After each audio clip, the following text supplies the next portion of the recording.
Hello everyone, welcome back to once another session of WBPSC Wala. Current Affairs June একটু দেরি হয়ে গেল দিতে, আর সেটা কিছুটা ব্যস্ততার জন্যই দেরি হয়ে গেছে। তো আশা করা যায় নেক্সট দিন থেকে এতটা দেরিও হবে না। তো চলো আর সময় নষ্ট না করে আমরা কারেন্ট অ্যাফেয়ার্স জুনটা এক ঝলকে দেখে নিই, এখানকার ইম্পর্টেন্ট খবরাখবর কি আছে।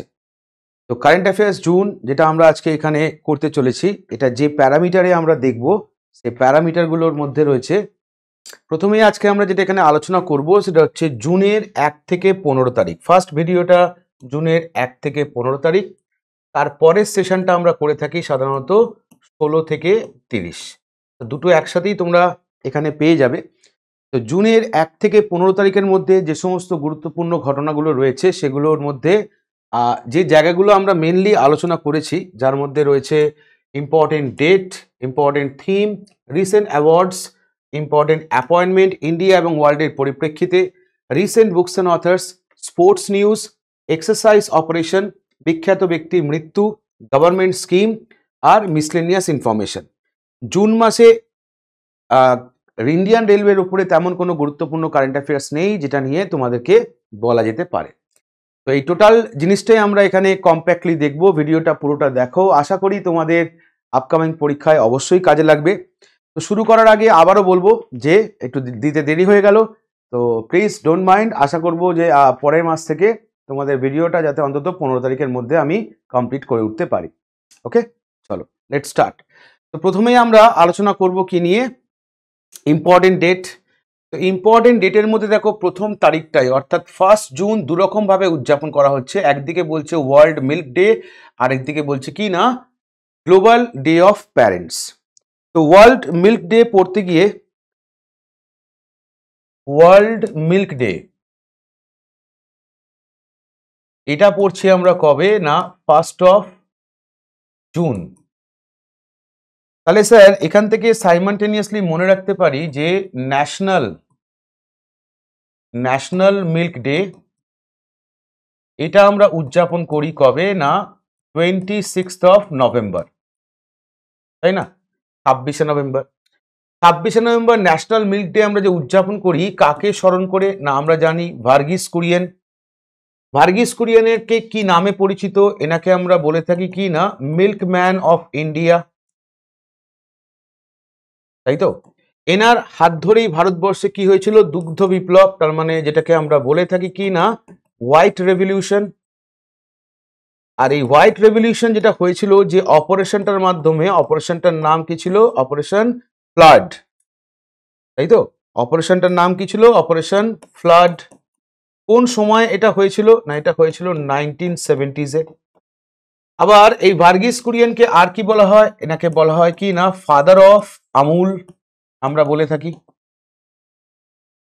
তাহলে দেখো ওয়ার্ল্ড মিল্ক ডে পড়তে গিয়ে তুমি এতগুলো ইনফরমেশন পেলে। আবার দেখো এই যে ডেটটা এখানে বললাম যেটা হচ্ছে 26শে নভেম্বর, যেটা আমরা ন্যাশনাল মিল্ক ডে উদযাপন করে থাকি। আবার এই দিনটাই আমরা উদযাপন করি আরেকভাবে constitution day, right? Constitution day.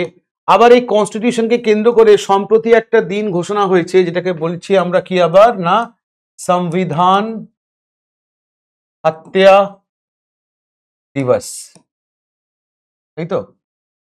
তারিখটা কত? তারিখটা হচ্ছে আমাদের 25 জুন, নতুন ডেট ঘোষণা হয়েছে। আবার এখান থেকে তুমি যদি মনে করো 25 এই তারিখটাকে শুধু নেবে, তাহলে আবার দেখো যদি তোমাকে বলা হয় আচ্ছা 25শে মে কি উদযাপন হচ্ছে, তখন আমরা কি বলবো না এটা উদযাপন হচ্ছে world football day. World football day, নতুন ডেট এটাও, তাই না? এই সংবিধান হত্যা দিবস আর ওয়ার্ল্ড ফুটবল ডে দুটোই নতুন, একটা 25শে জুন আর একটা 25শে মে। তাহলে দেখো ইম্পর্টেন্ট ডে এর মধ্যে ন্যাশনাল ওয়ার্ল্ড মিল্ক ডে এটা পড়তে গিয়ে আমরা সাইমালটেনিয়াসলি কিন্তু এতগুলো ইনফরমেশন কালেক্ট করতে পারলাম। ঠিক এইভাবেই তোমাকে জিকের অ্যাপ্রোচটা করতে হবে, তবে তুমি জিনিসটা মাথার মধ্যে বসাতে পারবে, রাইট? চলো নেক্সট ওয়ান। নেক্সট কি আছে? 2 জুন। 2 জুন কি বলেছে দেখো, তেলেঙ্গানা ফরমেশন ডে, রাইট? এটা দিয়ে তুমি কি মনে রাখতে পারো? দেখো তেলেঙ্গানা, এটার ফরমেশন ডে বলছে কত? 2 জুন। তেলেঙ্গানা পৃথক রাজ্য হয়েছিল কবে? 2014। তেলেঙ্গানা কোন রাজ্য থেকে ভেঙে হয়েছিল? না অন্ধ্রপ্রদেশ থেকে ভেঙে বলতে পারো তেলেঙ্গানা হয়েছিল। এবার অন্ধ্রপ্রদেশ থেকে ভেঙে তেলেঙ্গানা যখন হয় তখন এই দুটো রাজ্যের অর্থাৎ অন্ধ্রপ্রদেশ এবং তেলেঙ্গানা এই দুটো রাজ্যের জয়েন্ট ক্যাপিটাল হিসেবে ঘোষণা করা হয় কোনটাকে? না হায়দ্রাবাদ। হায়দ্রাবাদকে জয়েন্ট ক্যাপিটাল হিসেবে ঘোষণা করা হয়। এটা হয় কবে? 2014-তে তেলেঙ্গানা ফরমেশন। এবার বলা হয় যে 2014 থেকে 2014 থেকে আপ টু 2024 পর্যন্ত 2024 পর্যন্ত Hyderabad will be the joint capital of Andhra Pradesh এবং তেলেঙ্গানা। এবার 2024-এর পরবর্তী সময় যদি আমরা দেখি তখন মনে রাখবো 2024 এর পরে অন্ধ্রপ্রদেশের ক্যাপিটাল কি হবে? এটা ঘোষণা করা হয়েছে অমরাবতী। অমরাবতী হচ্ছে অন্ধ্রপ্রদেশের ক্যাপিটাল। আর তেলেঙ্গানার ক্যাপিটালটা কি হবে? তেলেঙ্গানার ক্যাপিটালটা কি? না হায়দ্রাবাদ। হায়দ্রাবাদ। আবার এই হায়দ্রাবাদকে দিয়ে তুমি আর কি জিকে মনে রাখতে পারো? না হায়দ্রাবাদ এই শহরটা যে নদীটার তীরে, নদীটার নাম কি? না মুসি রিভার। আর হায়দ্রাবাদ শহরটার ডাক নাম কি? তুমি এটাকে বলতে পারো কি? না biryani capital of the world. Biryani capital of the world. তুমি আর কি বলতে পারো? না সিটি অফ পার্লস, মুক্তের শহর। তুমি আর কি বলতে পারো? না এটা হচ্ছে সিটি অফ নিজাম, রাইট। এবার এই অন্ধ্রপ্রদেশ আর তেলেঙ্গানা যার একটার ক্যাপিটাল হলো অমরাবতী আর একটার ক্যাপিটাল হলো হায়দ্রাবাদ। মাথায় রাখতে হবে অন্ধ্রপ্রদেশ দিয়ে তুমি আরেকটা ইনফরমেশন মনে রাখতে পারো। একটা সময় ছিল যখন এখানে ইন্ডিয়াস লার্জেস্ট বা বিগেস্ট টাইগার রিজার্ভটা আমরা দেখতে পেতাম, যার নাম কি? নাম হচ্ছে নাগার্জুন সাগর। নাগার্জুন সাগর শ্রীশৈলম এটা ছিল। এবার যখন দুটো ডিভাইড হয়ে গেল তেলেঙ্গানা এবং অন্ধ্রপ্রদেশ, তাহলে এই নাগার্জুন সাগর শ্রীশৈলমের একটা পার্ট গিয়ে পড়লো কোথায়? না তেলেঙ্গানাতে, তাই তো। এবার তেলেঙ্গানাতে তখন এটার নাম কি হলো? তখন মনে রাখবে তেলেঙ্গানাতে এটার নাম হলো অমরাবত। অমরাবত টাইগার রিজার্ভ। ওকে, তাহলে দেখো একটা ডেট, যে ডেটটা হচ্ছে আমাদের তেলেঙ্গানা ফরমেশন ডে, সেখান থেকে তুমি এতগুলো ইনফরমেশন মনে রাখতে পারো। এরপর কি আছে দেখে নেবো আমরা। নেক্সট তারিখটা কি আছে? নেক্সট তারিখটা হচ্ছে 3 জুন বলছে, দেখো world bicycle day. 5th June কি বলছে? না ওয়ার্ল্ড এনভায়রনমেন্ট ডে। তাহলে এই 5th June world environment day আমরা যদি জাস্ট এইভাবে ভাবি যে তারিখটা হচ্ছে 5 তারিখ, তো 5ই জুন কি উদযাপন করা হয়? 5ই সেপ্টেম্বর কি উদযাপন করা হয়? 5ই অক্টোবর কি উদযাপন করা হয়? 5ই নভেম্বর কি উদযাপন করা হয়? এবং 5ই ডিসেম্বর কি উদযাপন করা হয়? এটাকে যদি আমরা মনে রাখতে চাই তাহলে দেখো একদম শর্টকাট, 5ই জুন আমরা কি উদযাপন করছি? না world environment day. World environment day, right. 5ই সেপ্টেম্বর এটা হচ্ছে আমাদের কি? না national teachers day. National teachers day. 5ই অক্টোবর হচ্ছে আমাদের কি? না ওয়ার্ল্ড টিচার্স ডে। 5ই নভেম্বর কি? না tsunami, tsunami awareness day. Tsunami awareness day. আর 5ই ডিসেম্বর কি? এটা হচ্ছে আমার কি? না world soil day. World soil day. তুমি যদি আর একটু মনে করো বাড়াবে, তাহলে তুমি এখান থেকে বাড়াতে পারো এই যে ন্যাশনাল টিচার্স ডে, যেটা আমরা উদযাপন করি কাকে স্মরণ করে? সর্বপল্লী রাধাকৃষ্ণনের জন্মদিন। আবার এই 5th সেপ্টেম্বর, এই 5th সেপ্টেম্বর যদি আর কিভাবে উদযাপন করা হয়? 5th সেপ্টেম্বর এটাকে বলা হয় কি? না death anniversary, death anniversary of mother Teresa, যাকে আরেকভাবে বলা হয় ইন্টারন্যাশনাল ডে অফ চ্যারিটি। ওকে, তাহলে দেখো শুধুমাত্র এই 5 তারিখটাকে কেন্দ্র করে তুমি এতগুলো ডেট সাইমালটেনিয়াসলি মনে রাখতে পারো। তো 5ই জুন হচ্ছে আমাদের ওয়ার্ল্ড এনভায়রনমেন্ট ডে, 5ই সেপ্টেম্বর বললে হচ্ছে ন্যাশনাল টিচার্স ডে, 5ই অক্টোবর হচ্ছে ওয়ার্ল্ড টিচার্স ডে, 5ই নভেম্বর হচ্ছে সুনামি অ্যাওয়ারনেস ডে, আর 5ই ডিসেম্বর হচ্ছে ওয়ার্ল্ড সয়েল ডে। চলে আসো নেক্সট, 6 তারিখ কি বলেছে দেখো, রাশিয়ান ল্যাঙ্গুয়েজ ডে উদযাপন করে কারা, না ইউনাইটেড নেশন। এখান থেকে তুমি আর কি মনে রাখতে পারো দেখো, united nation official language, official language কটা, না 6টা। কোন 6টা? রাশিয়ান হলো, স্প্যানিশ, ফ্রেঞ্চ, ইংলিশ, চাইনিজ, আর হচ্ছে আমার Russian, Spanish, French, English, Chinese, আর হচ্ছে আমার অ্যারাবিক হলো, যার মধ্যে লাস্ট যুক্ত হয়েছে কে, না অ্যারাবিক। প্রসঙ্গক্রমে মনে রাখতে পারো অফিসিয়াল ল্যাঙ্গুয়েজ যদি 6টা হয় তাহলে ওয়ার্কিং ল্যাঙ্গুয়েজ, ওয়ার্কিং ল্যাঙ্গুয়েজ কটা, না 2টো, একটা হচ্ছে আমাদের ইংলিশ আর একটা হচ্ছে আমাদের ফ্রেঞ্চ। তাহলে ইউনাইটেড নেশনের পক্ষ থেকে কি, না ইউনাইটেড নেশনের পক্ষ থেকে এই 6টা ভাষারই প্রতিষ্ঠা দিবস উদযাপন করা হয়। তার মধ্যে রাশিয়ান ল্যাঙ্গুয়েজ ডেটা উদযাপন করা হয় কত তারিখে, না সেটা হচ্ছে আমাদের 6ই জুন। তাহলে এখান থেকে ইউনাইটেড নেশনের আন্ডারে কতগুলো ল্যাঙ্গুয়েজ আছে সেটা যেমন তুমি মনে রাখতে পারবে, তেমন একই সঙ্গে টোটাল কতগুলো আছে, লাস্ট কোনটা হয়েছে, এবং ওয়ার্কিং ল্যাঙ্গুয়েজ কটা সেটাও তুমি এক ঝলকে মনে রাখতে পারবে। চলে আসো 8 তারিখ, 8 তারিখ কি বলেছে, ওয়ার্ল্ড ওশেন ডে। 14 তারিখ কি বলেছে, ওয়ার্ল্ড ব্লাড ডোনার্স ডে। 19 তারিখ কি বলেছে, ওয়ার্ল্ড সিকল সেল ডে। 20 তারিখ কি বলেছে, ওয়ার্ল্ড রিফিউজি ডে। এগুলো উদযাপন করা হয়। তো দেখো এখানে 19শে জুন বলেছে ওয়ার্ল্ড সিকল সেল ডে। তো এই রোগটার জন্য বা এটার জন্য বিশেষ করে যে রোগটা আমরা দেখতে পাই তার নাম কি, না অ্যানিমিয়া।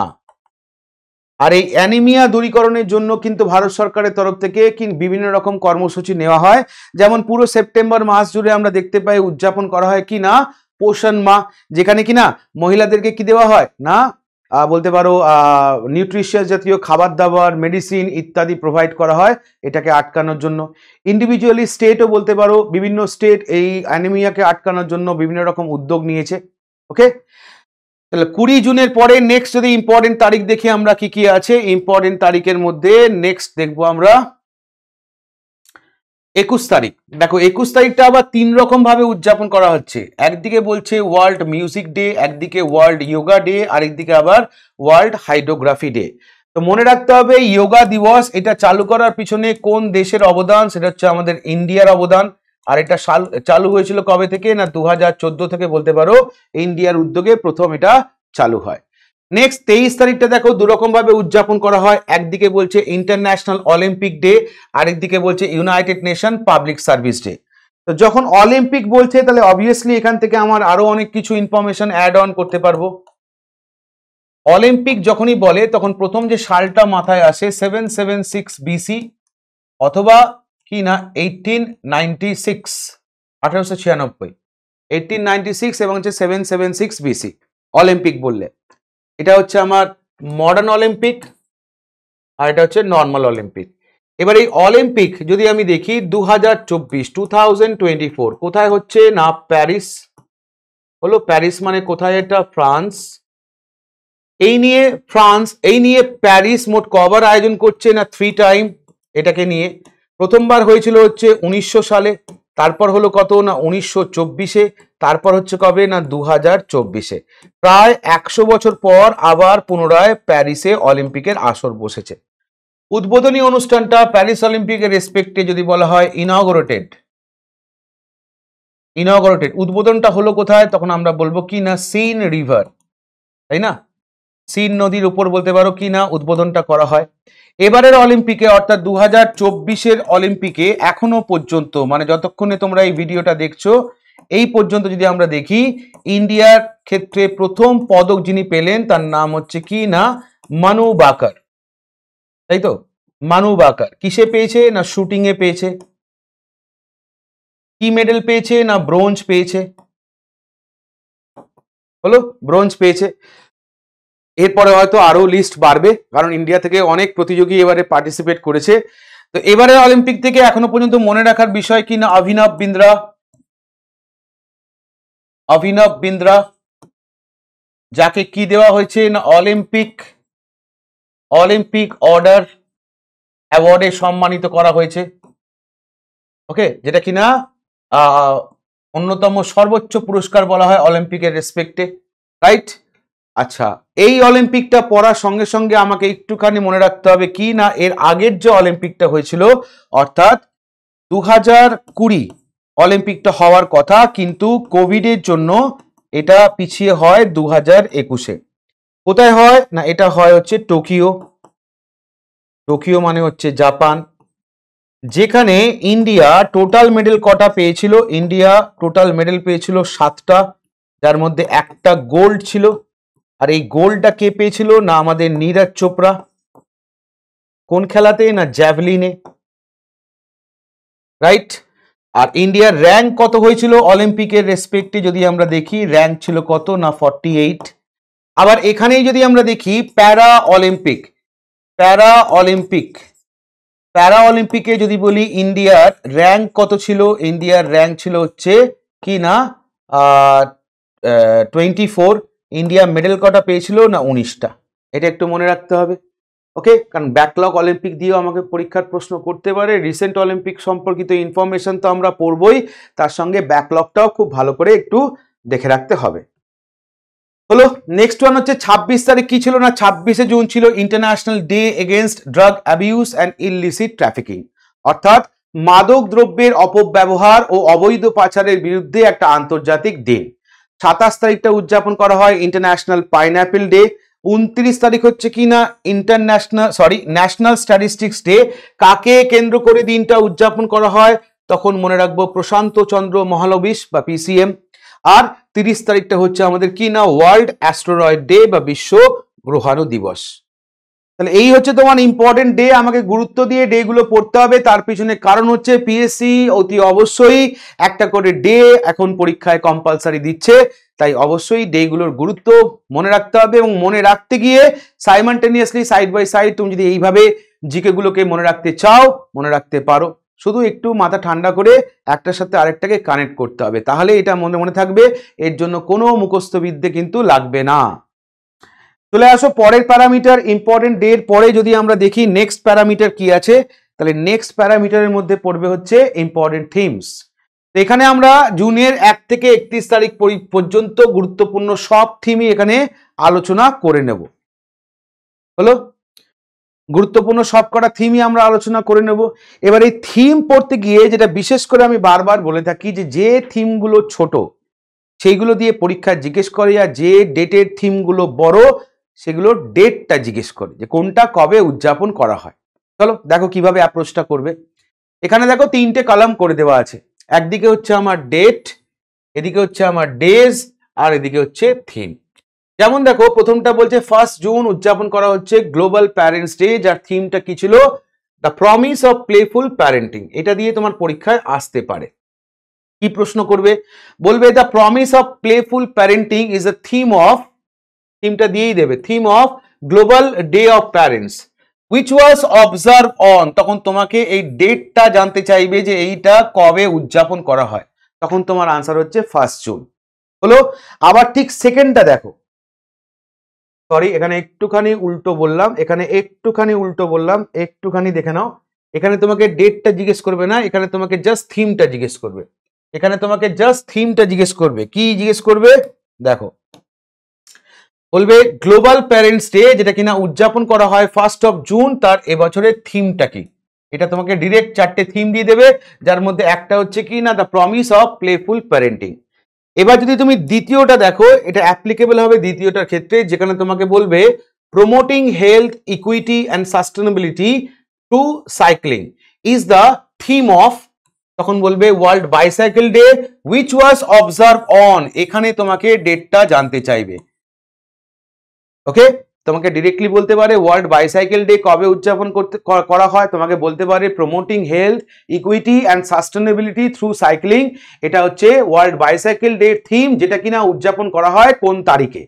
আর প্রথমটা রেসপেক্টে তোমাকে বলবে 1 জুন উদযাপন করা হয় গ্লোবাল ডে অফ প্যারেন্টস, এটার থিমটা কি, তখন 4টে থিম দিয়ে দেবে, সেখান থেকে তোমাকে অ্যাপ্রোপ্রিয়েট আনসারটা বার করতে হবে। চলে আসো 5 তারিখ। 5 তারিখ আমরা উদযাপন করেছি কি না ওয়ার্ল্ড এনভায়রনমেন্ট ডে, যার এবারের ক্যাম্পেইনটা ছিল,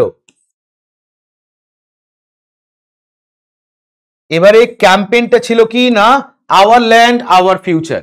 আর এবারে থিমটা ছিল কি, থিমটা হচ্ছে আমার কি না land restoration, desertification and drought resilience. চলে আসো 7 তারিখ ওয়ার্ল্ড ফুড সেফটি ডে, যার থিমটা কি ছিল food safety prepare for unexpected. তোমাকে জিজ্ঞেস করবে awaken new depth is a theme of, 4টে ডে বলে দেবে, সেখান থেকে তোমাকে আনসার ওয়ার্ল্ড ওশেন ডে এটা করতে হতে পারে, অথবা তোমাকে যদি তারিখটা দিয়ে জিজ্ঞেস করে তাহলে তারিখটা হচ্ছে 8 জুন। তোমাকে জিজ্ঞেস করতে পারে play makes a better world, এটা কিসের থিম বা কোন তারিখের থিম, তখন হচ্ছে ইন্টারন্যাশনাল ডে অফ প্লে, যেটা উদযাপন করা হয় প্রতি বছর 11 জুন। তোমাকে জিজ্ঞেস করতে পারে যে world day against child labour, এর এবছরের থিমটা কি let's act on our commitment end child labour. তোমাকে বলতে পারে celebrating 20 years of giving thank you blood donors, এটা কিসের থিম না ওয়ার্ল্ড ব্লাড ডোনার্স এর থিম, যেটা আমরা 14 জুন উদযাপন করি। তোমাকে বলতে পারে unite for land our legacy our future is the theme of কিসের না তখন হচ্ছে world day to combat ডিজার্টিফিকেশন and drought. তোমাকে বলতে পারে যে অটিস্টিক প্রাইড ডে এবছরের থিমটা কি, এবছরের থিমটা হচ্ছে টেকিং দ্য মাস্ক অফ, এটা হচ্ছে অটিস্টিক প্রাইড ডে থিম। তোমাকে বলতে পারে for a world where refugee are welcome, এটা কিসের থিম, তখন তোমার আনসার ওয়ার্ল্ড রিফিউজি ডে এর থিম। তোমাকে বলতে পারে ইন্টারন্যাশনাল যোগা ডে এর থিমটা কি, তখন তোমার answer yoga for self and society. ঠিক একই রকম ভাবে তোমাকে বলতে পারে ওয়ার্ল্ড মিউজিক ডে এর থিমটা কি, থিমটা হচ্ছে কি মেক মিউজিক। তোমাকে বলতে পারে fostering innovation aimed global challenges a public sector perspective, এটা কিসের থিম, এটা হচ্ছে United nation public service day এর থিম। তোমাকে বলতে পারে women's leadership in a multilateral diplomacy, এটা কিসের থিম, থিমটা হচ্ছে international day of women in diplomacy. তোমাকে বলতে পারে ন্যাশনাল স্ট্যাটিস্টিক্স ডে এবছরের থিমটা কি না use of data for decision making. তোমাকে বলতে পারে parliamentary diplomacy building Bridges for piece and understanding, এটা কিসের থিম, তখন হচ্ছে ইন্টারন্যাশনাল ডে অফ কি না পার্লামেন্টারিজমের থিম হচ্ছে এটা। তাহলে আইদার তোমাকে ডে দিয়ে জিজ্ঞেস করবে, আইদার তোমাকে থিম দিয়ে জিজ্ঞেস করবে, এটা ডিপেন্ড করে, যদি থিমটা ছোট হয় তাহলে থিম দিয়ে জিজ্ঞেস করে, আর থিমটা যদি বড় হয় তাহলে তোমাকে ডেটটা দিয়ে জিজ্ঞেস করবে। তাই খুব ভালো করে খেয়াল করে তোমাকে কিন্তু আনসারটা করতে হবে। ওকে, চলো next one, awards and honours. পরের প্যারামিটার আমরা যেটা দেখবো কি না পুরস্কার। তো পুরস্কারের রেসপেক্টে জুন মাসের প্রথম পার্টে পুরস্কার যদি আমরা দেখি তাহলে world entrepreneur of the year, EY, EY কথাটার মানে হচ্ছে আর্নেস্ট অ্যান্ড ইয়ং, ইওয়াই এর তরফ থেকে ওয়ার্ল্ড এন্টারপ্রেনার অফ দ্য ইয়ার 2024 এই খেতাবটা যাকে দেওয়া হলো তার নাম কি, নাম হচ্ছে ভেলায়ান সুবিয়া। এনার পরিচয়, ইনি হচ্ছেন executive vice chairman of tube investment of India and chairman of Cholamandalam investment and finance company limited, যাকে কিনা ইওয়াই এর তরফ থেকে কি পুরস্কার দেওয়া হয়েছে না ইওয়াই এর তরফ থেকে পুরস্কার দেওয়া হয়েছে সেটা হচ্ছে entrepreneur of the year. Entrepreneur of the ইয়ার পুরস্কারটা দেওয়া হয়েছে ইওয়াই এর তরফ থেকে, কাকে দেওয়া হয়েছে না ভেলায়ান সুবিয়াকে দেওয়া হয়েছে। ওকে, বোঝা গেল? চলো নেক্সট ওয়ান, পরেরটা আমরা দেখবো recent books and authors. Recent books এর মধ্যে দেখো দুটো বইয়ের নাম বলা আছে। প্রথম বইটার নাম হচ্ছে কি না, প্রথম বইটার নাম হচ্ছে I have a street a Kutti cricket story. এটা কার অটোবায়োগ্রাফি, এটা রবিচন্দ্রন অশ্বিনের এটা অটোবায়োগ্রাফি। আর সোর্স কোড যেটা হচ্ছে কি না এটা নতুন বই, কার বই আসতে চলেছে, এটা হচ্ছে কি না এটা হচ্ছে বিল গেটস এর নতুন বই আসতে চলেছে। তো দুটো বই ইম্পর্টেন্ট, দুটো বই কিন্তু একটু খেয়াল রাখতে হবে, দুটো বই কিন্তু একটু খেয়াল রাখতে হবে আপকামিং পরীক্ষার রেসপেক্টে।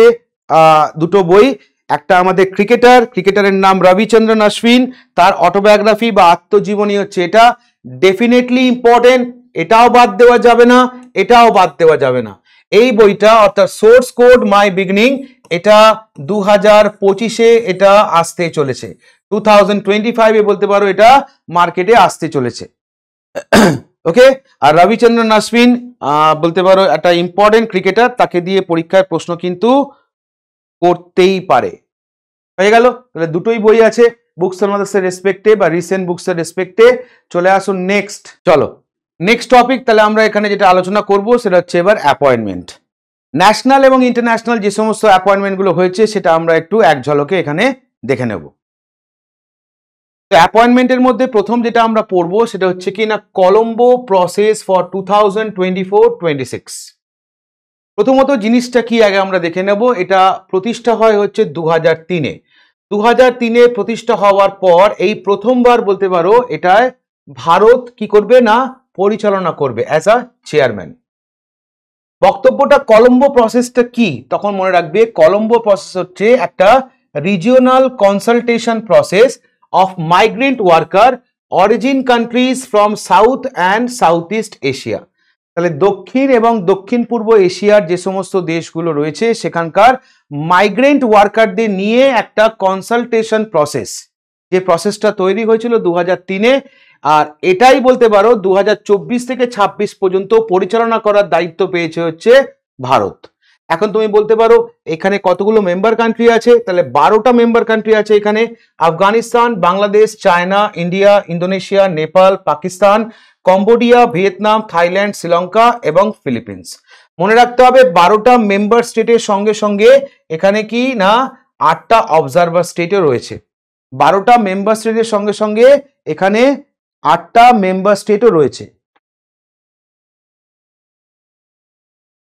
হলো, তাহলে নাম্বার 1 অ্যাপয়েন্টমেন্ট আমরা দেখতে পেলাম। নেক্সট চলে আসো পরেরটা, India's first UN woman permanent representative Ruchira combo, যে কিনা রিটায়ারমেন্ট নিল। তাহলে এখান থেকে প্রথম প্রশ্নটা যেটা তুমি জেনারেট করতে পারো যে ভারতের প্রথম মহিলা পার্মানেন্ট রিপ্রেজেন্টেটিভ কোথায় না, ইউনাইটেড নেশনে। নাম কি, নাম হচ্ছে রুচিরা কাম্বোজ। তাহলে এটা একটা প্রশ্ন। আর ইনি কেন নিউজে, সম্প্রতি রিটায়ারমেন্ট করেছেন তাই ইনি নিউজে। তাহলে দেখো দীর্ঘ 35 বছর কাজ করার পর সম্প্রতি এই ব্যক্তিটি অর্থাৎ রুচিরা কাম্বোজ, যিনি কিনা সম্প্রতি রিটায়ারমেন্ট নিয়েছেন, ইনি ইন্ডিয়াস পার্মানেন্ট রিপ্রেজেন্টেটিভ হিসেবে ইউনাইটেড নেশনে কাজ করছেন। কবে থেকে না, অগস্ট 2022 থেকে আপ টু জুন 2024 পর্যন্ত ইনি কাজ করেছেন। ইনি হলেন ভারতের প্রথম মহিলা পার্মানেন্ট রিপ্রেজেন্টেটিভ কোথায় না, ইউনাইটেড নেশনে যিনি ছিলেন।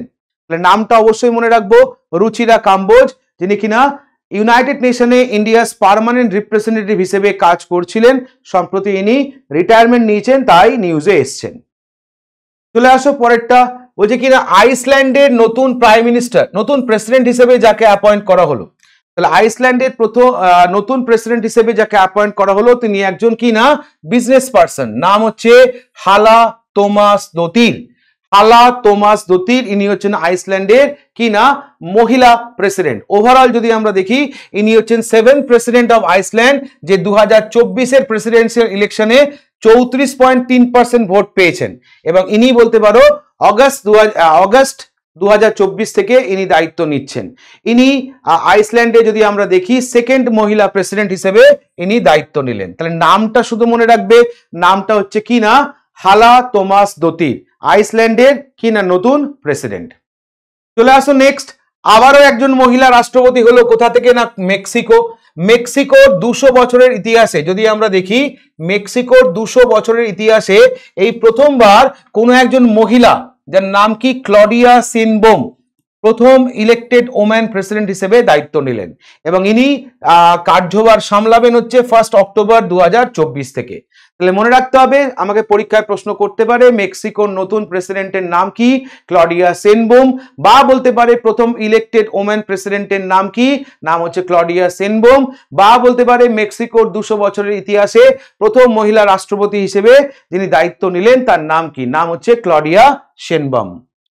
চলে আসো পরেরটা, তোমাকে এক লাইনে মনে রাখতে হবে যে কুয়েতের নতুন ক্রাউন প্রিন্স কাকে করা হলো, শেখ সাবা খালেদ আল হামেদ আল মুবারক আল সাবা, যিনি কিনা বলতে পারো অফিসিয়ালি দায়িত্ব নিলেন as a crown Prince of Kuwait. এটা এক লাইনেই মনে রাখবে, ডিটেলস এখান থেকে কিছু আসবে না। চলে আসো নেক্সট, এই নিয়ে তৃতীয়বারের জন্য থার্ড টাইম বলতে পারো অরুণাচল প্রদেশের মুখ্যমন্ত্রী হিসেবে শপথ নিলেন যিনি, তার নাম কি? নাম হচ্ছে পেমা খান্ডু। পেমা খান্ডু ভারতীয় জনতা পার্টি থেকে বিলং করে। ইনি এই নিয়ে বলতে পারো থার্ড কনজিকিউটিভ টার্মে, মানে তৃতীয়বার পরপর বলতে পারো অরুণাচল প্রদেশের মুখ্যমন্ত্রী হিসেবে দায়িত্ব নিলেন। প্রথমবার ইনি দায়িত্বে এসেছিলেন 2016-তে, 2016 থেকে এই নিয়ে বলতে পারো থার্ড কনজিকিউটিভ টাইম ইনি অরুণাচল প্রদেশের মুখ্যমন্ত্রী হিসেবে দায়িত্ব নিলেন। চলে আসুন নেক্সট, পরেরটা কি আছে? সিকিমে এই নিয়ে বলতে পারো দ্বিতীয় দফার মুখ্যমন্ত্রী হিসেবে দায়িত্ব নিলেন কে? প্রেম সিং তামাং, যার পলিটিক্যাল পার্টিটার নাম হচ্ছে সিকিম ক্রান্তিকারী মোর্চা। সেই সিকিম ক্রান্তিকারী মোর্চার প্রেসিডেন্ট হচ্ছেন কে? না এই প্রেম সিং তামাং, যিনি কিনা সিকিমে এই নিয়ে দ্বিতীয়বারের জন্য দায়িত্ব নিলেন। মাথায় রাখতে হবে ইনি সিকিমের 6th সিএম হিসেবে সার্ভ করছেন 2019 থেকে। তাহলে মুখ্যমন্ত্রী হিসেবে কাউন্ট করলে ইনি হচ্ছেন 6th সিকিমের রেসপেক্টে, আর ইনি 2019 থেকে বলতে পারো সিকিমের মুখ্যমন্ত্রী হিসেবে দায়িত্ব নিয়েছেন। চলে আসুন next, appointment committee of the cabinet, যাকে সংক্ষেপে বলে এসিসি, তারা সম্প্রতি অ্যাপ্রুভ করলো কিসে? না অজিত দোভালকে ন্যাশনাল সিকিউরিটি অ্যাডভাইজার হিসেবে রিঅ্যাপয়েন্ট করার এবং পিকে মিশ্রাকে প্রিন্সিপাল সেক্রেটারি হিসেবে রিঅ্যাপয়েন্ট করার। তাহলে পিকে মিশ্রা যিনি কিনা বলতে পারো সেপ্টেম্বর 2019 থেকে আমাদের প্রধানমন্ত্রীর কি না প্রিন্সিপাল সেক্রেটারি দায়িত্ব সামলাচ্ছেন, তাকেই পুনরায় এই পোস্টে বহাল রাখলো হচ্ছে অ্যাপয়েন্টমেন্ট কমিটি। এবং একই সঙ্গে যদি আমরা দেখি 2014 সাল থেকে 2014 থেকে অজিত দোভাল যিনি কিনা বলতে পারো ন্যাশনাল সিকিউরিটি অ্যাডভাইজার হিসেবে কাজ করছেন, তাকে পুনরায় তার পদে বহাল রাখলো appointment committee of the cabinet. এই বিষয়ে তারা সম্প্রতি অ্যাপ্রুভাল দিয়ে দিয়েছে। চলে আসুন নেক্সট, অন্ধ্রপ্রদেশের নতুন সিএম বা তোমাকে বলতে পারে 18তম মুখ্যমন্ত্রী হিসেবে যিনি ক্ষমতা নিলেন, তার নাম কি? এন চন্দ্রবাবু নাইডু। তার পলিটিক্যাল পার্টিটার নাম কি? না তেলেগু দেশম পার্টি, যে পলিটিক্যাল পার্টির প্রেসিডেন্ট হচ্ছেন ইনি। এই নিয়ে বলতে পারো ইনি অন্ধ্রপ্রদেশের মুখ্যমন্ত্রী হলেন চতুর্থবার।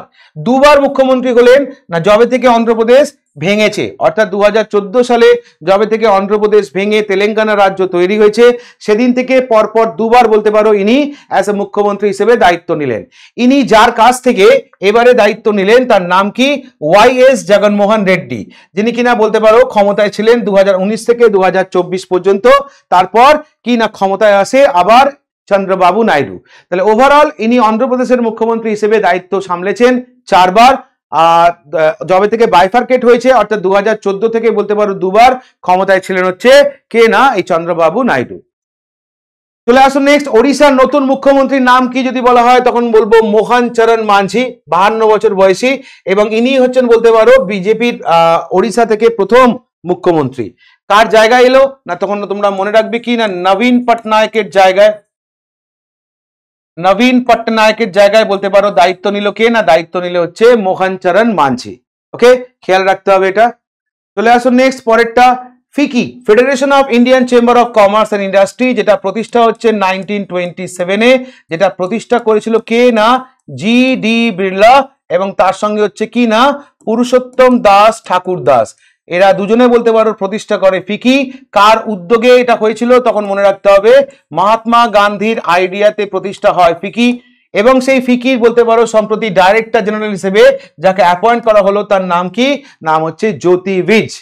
ওকে, যিনি কিনা অ্যাট প্রেজেন্ট তিনি কিনা ফিকির অ্যাডিশনাল ডিজি হিসেবে কাজ করছেন, তাকেই বলতে পারো ডাইরেক্টর জেনারেল হিসেবে দায়িত্ব দেওয়া হলো। চলে আসুন নেক্সট, ইন্ডিয়ান নেভির তরফ থেকে প্রথম তাদের মহিলা হেলিকপ্টার পাইলট হিসেবে যাকে অ্যাপয়েন্ট করা হলো তার নাম কি? না অনামিকা বি রাজীব। ইনি হচ্ছেন বলতে পারো প্রথম মহিলা হেলিকপ্টার পাইলট ইন্ডিয়ান নেভির রেসপেক্টে। খেয়াল রাখবে, ভেরি ভেরি ইম্পর্টেন্ট, যে sub lieutenant Anamika B Rajeev has been appointed as a first women helicopter pilot of Indian navy. Next চলে আসো পরেরটা, ইউনাইটেড নেশন জেনারেল অ্যাসেম্বলি তাদের 69তম অধিবেশনের জন্য সম্প্রতি কাকে প্রেসিডেন্ট হিসেবে বেছে নিয়েছে তখন মনে রাখবো ক্যামারুনের প্রাক্তন প্রাইম মিনিস্টার, যার নাম হচ্ছে ফিলিমন ইয়াং। ক্যামারুনের প্রাক্তন প্রাইম মিনিস্টার ফিলিমন ইয়াং, যিনি কিনা 2009 থেকে 2019 পর্যন্ত কিনা ক্যামারুনের প্রাইম মিনিস্টার ছিলেন, তাকেই 79তম সেশন, যেটা ইউনাইটেড নেশনের জেনারেল অ্যাসেম্বলি সেশন, যেটা হওয়ার কথা 10ই সেপ্টেম্বর 2024 থেকে, সেখানে তাকেই বলতে পারো অ্যাজ এ প্রেসিডেন্ট হিসেবে বেছে নেওয়া হয়েছে। আর তিনি কার জায়গায় এলেন? তিনি বলতে পারো ডেনিস ফ্রান্সিসের জায়গায় এলেন, যিনি কিনা ত্রিনিদাদ এবং টোব্যাগোর বলতে পারো প্রেসিডেন্ট ছিলেন, যিনি কিনা ইউনাইটেড নেশনের ৭৮তম সেশনটা পরিচালনা করেছিলেন। তাহলে ৭৯তম সেশনটা পরিচালনা করবেন হচ্ছে ক্যামারুনিয়ান পিএম, যার নাম হচ্ছে ফিলিমন ইয়াং। অ্যাপয়েন্টমেন্টের পরে নেক্সট আমরা যেটা দেখব গভর্নমেন্ট বিল, স্কিম, অ্যাপস কি কি আছে। তো প্রথমেই একটা মোবাইল অ্যাপস নিয়ে আমরা আলোচনা করব। মোবাইল অ্যাপসটার নাম কি? মোবাইল অ্যাপসটার নাম হচ্ছে সারথি 2.0। এক কথা মনে রাখবো, এই মোবাইল অ্যাপসটা কারা লঞ্চ করেছে? না সেবির তরফ থেকে, অর্থাৎ সিকিউরিটি এক্সচেঞ্জ বোর্ড অফ ইন্ডিয়ার তরফ থেকে অ্যাপটা লঞ্চ করা হয়েছে। অ্যাপটা কি ফাংশন করবে? বলছে the app will help customer in no your customer procedure, mutual fund, exchange trade fund etcetera. এছাড়া এই অ্যাপটা ইউজ করে ইনভেস্টর তারা কিনা কেনা বেচা করতে পারবে কি না শেয়ার অ্যান্ড স্টক। এটা একটা ইউজার ফ্রেন্ডলি একটা ইন্টারফেস, যেটা কিনা সেবির তরফ থেকে লঞ্চ করা হয়েছে। মানে তুমি ধরে নিতে পারো এটা ফুললি সিকিউর একটা অ্যাপ, যেটা কিনা তুমি বা যে অ্যাপটার সাহায্যে তুমি মার্কেট লেনদেন করতে পারবে। অ্যাপটার নাম মনে রাখবে সারথি অ্যাপ। পরীক্ষায় প্রশ্ন করবে কারা লঞ্চ করলো, সেক্ষেত্রে মনে রাখবো কি না সেবি এটা লঞ্চ করেছে। চলে আসো মুখ্যমন্ত্রী নিযুত ময়না। এই স্কিমটা সম্প্রতি যে রাজ্য লঞ্চ করলো, রাজ্যটার নাম কি? আমরা প্রত্যেকে জানি রাজ্যটার নাম হচ্ছে আসাম, রাইট? এবার এটার বৈশিষ্ট্য দেখে নেব। এই রাজ্যটা লঞ্চ করার পিছনে উদ্দেশ্য কি? যাতে কিনা গার্ল এডুকেশন এবং বলতে পারো চাইল্ড ম্যারেজকে আটকানো যায়। তার জন্য আসাম সরকারের তরফ থেকে কি না 2024-এর ফেব্রুয়ারিতে তাদের বাজেটে অর্থাৎ স্টেট বাজেটে এই স্কিমটার কথা উল্লেখ করা হয় এবং পরবর্তী ক্ষেত্রে এটা অ্যাপ্লাইও করা হয়। এই স্কিমটার ফলে আসামের প্রায় 1 মিলিয়ন গার্ল স্টুডেন্ট যারা আছে তারা কিনা বেনিফিটেড পাবে। এই স্কিমের আন্ডারে যে সমস্ত মেয়ে স্টুডেন্ট যারা আছে, যারা ক্লাস 11 এবং 12-এ পড়ে, বা ধরো 3 বছর বা 4 বছরের কোনো ডিগ্রি বা গ্র্যাজুয়েশন বা পোস্ট গ্র্যাজুয়েশন করছে বা বিএড করছে, তারা মান্থলি 1000 টাকা, 1200 টাকা এবং 2500 টাকা করে প্রতি মাসে গভর্নমেন্টের কাছ থেকে বলতে পারো টাকাটা পাবে, যাতে তারা পড়াশুনো চালিয়ে যেতে পারে। এবং এই স্কিমের অন্যতম একটা উদ্দেশ্য হচ্ছে যাতে চাইল্ড ম্যারেজকে কিনা আটকানো যায়। তার জন্যই আসাম সরকারের এই উদ্যোগটার নাম হচ্ছে মুখ্যমন্ত্রী নিযুত ময়না স্কিম। চলে আসুন নেক্সট পরেরটা স্পোর্টস আপডেট। স্পোর্টসের মধ্যে প্রথম যে খবরটা আমরা দেখব সেটা হচ্ছে কি না ফ্রেঞ্চ ওপেন। তাহলে যতগুলো গ্র্যান্ড স্ল্যাম হয় তার মধ্যে অন্যতম একটা হচ্ছে কি না ফ্রেঞ্চ ওপেন। এবারে হলো কি না 26শে মে থেকে 9 জুন পর্যন্ত এবারের এডিশনটা হচ্ছে 123তম এডিশন। যে কোর্টে এটা খেলা হয় সারফেসটা হচ্ছে আমার ক্লে কোর্ট, লোকেশন বললে হচ্ছে প্যারিস, স্টেডিয়ামটার নাম বললে হচ্ছে রোলা গ্যারো স্টেডিয়াম, যেখানে হয়ে থাকে। মেন সিঙ্গলসে এবারে চ্যাম্পিয়ন কার্লোস অ্যালকারেজ, কাকে হারিয়ে স্পেনকে হারিয়ে। রানার আপ হয়েছে কিনা আলেকজান্ডার জেরেভ, কাকে হারিয়ে জার্মানিকে হারিয়ে। ওমেন সিঙ্গলসের চ্যাম্পিয়ন হচ্ছে ইগা স্তুয়েক, কোন দেশের? না পোল্যান্ড। রানার আপ হয়েছে কি না জ্যাসমিন পাউলিনি, কোন কান্ট্রি? না ইটালি। অতি অবশ্যই মেন সিঙ্গলসের চ্যাম্পিয়ন তিনি কোন দেশের, রানার আপ কে, তিনি কোন দেশের। ওমেন সিঙ্গলসের চ্যাম্পিয়ন তিনি কোন দেশের, রানার আপ কে এবং তিনি কোন দেশের। এই 4টে প্যারামিটার অতি অবশ্যই মনে রাখতে হবে। চলে আসুন নেক্সট। দীনেশ কার্তিকের নামটা আমরা নিশ্চয়ই জানি, আমাকে পরীক্ষায় প্রশ্ন করতে পারে যে ইনি কোন খেলার সঙ্গে যুক্ত ছিলেন, তখন আমরা জানি ক্রিকেট। সম্প্রতি কেন নিউজে এসছেন? সম্প্রতি ইনি সব ধরনের খেলা থেকে অবসর নিয়েছেন। তাহলে এখন ইনি আবার কোথায় জয়েন করেছেন? তখন মনে রাখবো ইনি আরসিবি রয়্যাল চ্যালেঞ্জার্স বেঙ্গালুরুর কি না ব্যাটিং কোচ। ওকে, ব্যাটিং কোচ এবং বলতে পারো মেন্টর হিসেবে যোগদান করেছে। কোথায়? না আরসিবি। আমার নিউজে কেন এসছে? সম্প্রতি বলতে পারো ক্রিকেট থেকে অবসর নিয়েছে, তাই নিউজে এসছে। চলে আসো আবার একজন ক্রিকেটার যার নাম হচ্ছে কেদার যাদব, যিনি একজন অলরাউন্ডার। তিনিও সম্প্রতি সব ধরনের ক্রিকেট থেকে অবসর নিয়েছেন বলে ঘোষণা করেছেন। 39 বছর বয়সী কেদার যাদব, যিনি কিনা ছিলেন ভারতের একজন অলরাউন্ডার, সম্প্রতি সব ধরনের ক্রিকেট থেকে অবসর নিয়েছেন। ইনি লাস্ট ওডিআই খেলেছিলেন যদি বলো তাহলে হচ্ছে 2019-এর ওয়ার্ল্ড কাপ সাইডে, এবং বলতে পারো ইন্ডিয়া নিউজিল্যান্ড অকল্যান্ডে যে ফেব্রুয়ারিতে 2020-তে যে ম্যাচগুলো হয়েছিল সেখানে ইনি এটা তার লাস্ট টুর্নামেন্ট হিসেবে খেলেছেন। অর্থাৎ 2019-এর ওয়ার্ল্ড কাপ স্কোয়াডে ছিলেন হচ্ছে কেদার যাদব, এবং 2020-তে নিউজিল্যান্ডের এগেনস্টে অকল্যান্ডে ইনি এনার লাস্ট ওডিআই ম্যাচ খেলেছেন। সম্প্রতি সব ধরনের ক্রিকেট থেকে অবসর নিলেন, তাই নিউজে এসছেন। চলে আসুন নেক্সট পরেরটা খেলার খবরের মধ্যে আমরা দেখব যে একজন কিংবদন্তি ভারতীয় ফুটবলার যেখানে সুনীল ছেত্রী সম্প্রতি অবসর নিলেন আমরা দেখলাম। তো সুনীল ছেত্রীকে নিয়ে নতুন করে বলার কিছু নেই, ভারতীয় ফুটবল দলের অন্যতম ক্যাপ্টেন, দীর্ঘ প্রায় 19 বছর ধরে ইন্ডিয়াকে সার্ভ করে আসা ভারতের অন্যতম শ্রেষ্ঠ ফুটবলারের মধ্যে একজন হচ্ছে সুনীল ছেত্রী, সম্প্রতি অবসর নিয়েছেন। তার সম্পর্কে যাবতীয় ডেটা এখানে দেওয়া হয়েছে, তার কেরিয়ার সম্পর্কে বলা হয়েছে। যেমন দেখো সুনীল ছেত্রী যে কিনা সেকেন্দ্রাবাদ থেকে বিলং করতো, তার প্রফেশনাল ফুটবল কেরিয়ারটা স্টার্ট করে মোহনবাগানের সঙ্গে 2002 থেকে। তার 19 বছরের লং কেরিয়ারে ইনি ইন্ডিয়ার হয়ে প্রায় 151 বার অ্যাপিয়ার করেছেন এবং টোটাল গোল করেছেন 94টা। আর এই 94তম গোলটা যেটা আন্তর্জাতিক গোল যেটা আসে সেটা হচ্ছে আফগানিস্তানের এগেনস্টে তার 150তম ম্যাচে আসে, যেটা কিনা 2026-এর বলতে পারো ফিফা ওয়ার্ল্ড কাপের কোয়ালিফায়ার ম্যাচ ছিল, সেখানে তিনি তার এই 94তম আন্তর্জাতিক ম্যাচ গোলটি করেন। সুনীল ছেত্রীর নামটা উঠে আসে আন্তর্জাতিক ক্ষেত্রে কি হিসেবে না, ইনি হচ্ছেন 4th হাইয়েস্ট গোল স্কোরার। কাদের পাশে না, প্রথম হচ্ছে রোনাল্ডো যে কিনা 128টা গোল, তারপর হচ্ছে আলী দিয়ে যে কিনা 108টা গোল, তারপর হচ্ছে মেসি 106 এবং তারপর বলতে পারো সুনীল ছেত্রী যার কিনা টোটাল গোলের সংখ্যা হচ্ছে 94টা। তো সম্প্রতি ইনি অবসর নিয়েছেন, তাই খবরে রয়েছেন। চলে আসুন নেক্সট, ভারত যে কিনা আয়োজন করতে চলেছে ফেডারেশন অফ ইন্টারন্যাশনাল হকির মেন্স জুনিয়র ওয়ার্ল্ড কাপ 2025। তোমাকে পরীক্ষায় প্রশ্ন করবে যে federation of international hockey men's junior world cup 2025 আয়োজন করছে কোন দেশ? ইন্ডিয়া। এবারেরটা হচ্ছে 14তম এডিশন, এটা মাথায় রাখতে হবে, 14th এডিশন, আর এটা হচ্ছে ইন্ডিয়াতে। এই নিয়ে বলতে পারো ইন্ডিয়া এই টুর্নামেন্টের আয়োজন করছে কিনা চতুর্থবার। 2013 সাল থেকে ইন্ডিয়া এটার আয়োজন করে আসছে। টুর্নামেন্টটা হবে কবে? ডিসেম্বর 2025-এ টুর্নামেন্টটা হওয়ার কথা। চলে আসুন নেক্সট, ফেমাস ডেট বা বিখ্যাত ব্যক্তির মৃত্যু সম্পর্কে প্রথম যে নামটা আমরা পড়বো রাজীব তারানাথ। কোথায় ইম্পর্টেন্ট? আমরা সাধারণত দেখি পিএসসি যদি কোনো ইনস্ট্রুমেন্টালিস্ট মারা যায়, তোমরা একটু খেয়াল করে দেখো, ইনস্ট্রুমেন্টালিস্ট বা ধরো ক্লাসিক্যাল ড্যান্সার বা ভোকালিস্ট, এরা যদি মারা যায় বা এরা যদি কোনো পুরস্কার পায়, তাকে দিয়ে পরীক্ষায় কোশ্চেন করার একটা ট্রেন্ড আছে। তো WBCS পরীক্ষা এর আগেও প্রশ্ন করেছে, আপকামিংও করতে পারে। তো দেখো এই যে তারানাথ, রাজীব তারানাথ, এনাকে কেন আমরা পড়বো? ইনি হচ্ছেন একজন বিখ্যাত সরোদ মায়েস্ট্রো এবং একজন কন্নাডা পোয়েট। তার সঙ্গে সঙ্গে আমরা যদি দেখি কি না, ইনি বলতে পারো ভারতবর্ষের 4th highest civilian award Padmashri পুরস্কার পেয়েছিলেন আর্ট ক্যাটাগরিতে 2019-এ। সম্প্রতি মারা গেছেন তাই নিউজে এসছেন, তাই এনাকে দিয়ে কিন্তু পরীক্ষায় প্রশ্ন আসতেই পারে। তাই এটা খুব ভালো করে কিন্তু মনে রাখতে হবে যে রাজীব তারানাথ কোন ইনস্ট্রুমেন্টের সঙ্গে যুক্ত, তখন আনসার সরোদ।